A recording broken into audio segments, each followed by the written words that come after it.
So only about 25% of you are subscribed, so if you could hit the subscribe button and click the notification bell so you can get notified whenever we post a new video. Thank you.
Alright, so we've got the rear fender here that I've been working on for a little bit. That has the two patches in the back that extend it out to the body and get rid of corrosion.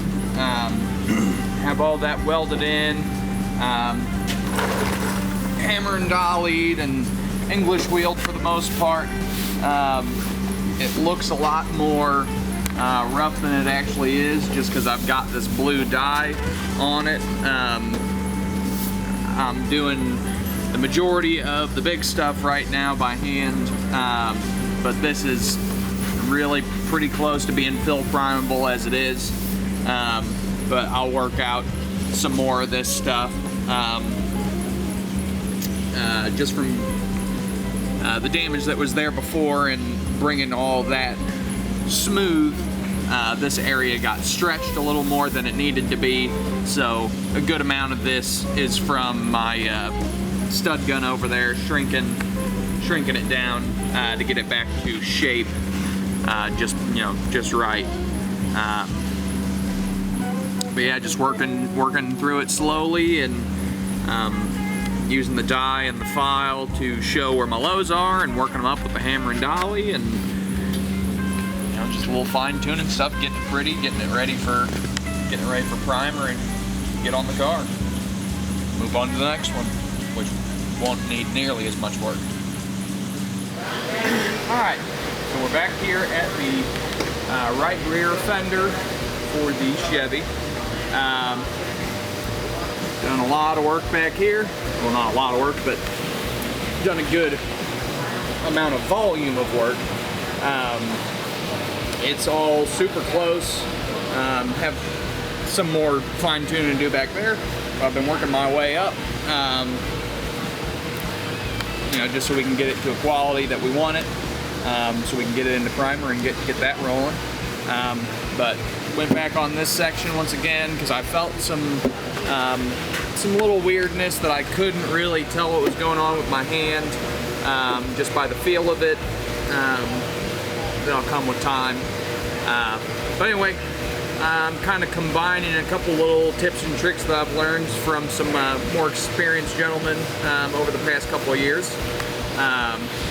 First thing I did for this go around on correcting our surface in this area was I sprayed down our blue Dykem spray. It's not Dykem brand, but it's blue spray.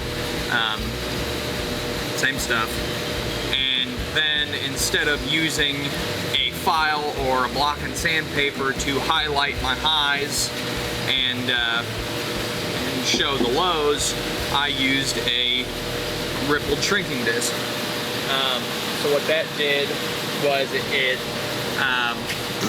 the really high spots, it cut through my blue spray, and because of how long I let the disc run on it, it heated those spots up and shrunk them, because I then quenched after I was done shrinking disking.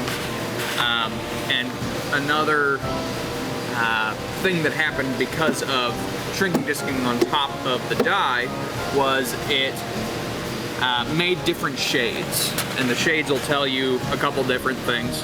So you have this really pale, thin blue, and that means that that metal is just about right where it needs to be. Obviously the bare metal, that's high. You get down into this kind of blue where you can tell, because it's shiny now, it kind of got buffed by the shrinking disc, because the dye, or the blue spray kind of acts as a lubricant. So it just kind of buffed it off, didn't really heat up that metal at all. Perfect. Maybe needs a little bit of hammer and dollying, but would probably fill in with primer. And then you get these spots here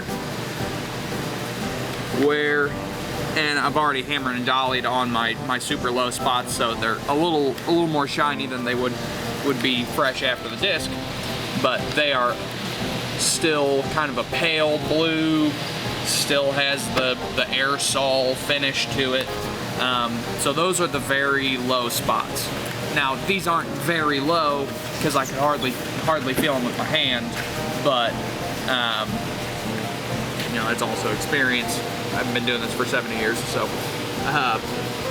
But this is a little kind of a cheater way to show what needs to be done, and it's kind of a good representation of kind of the detail we're going into. So here's a highly sophisticated brand new technique called power thumb. And it's when you can't really get a dolly behind something and you just use a block of wood to support it and use your thumb to move it. It's really effective.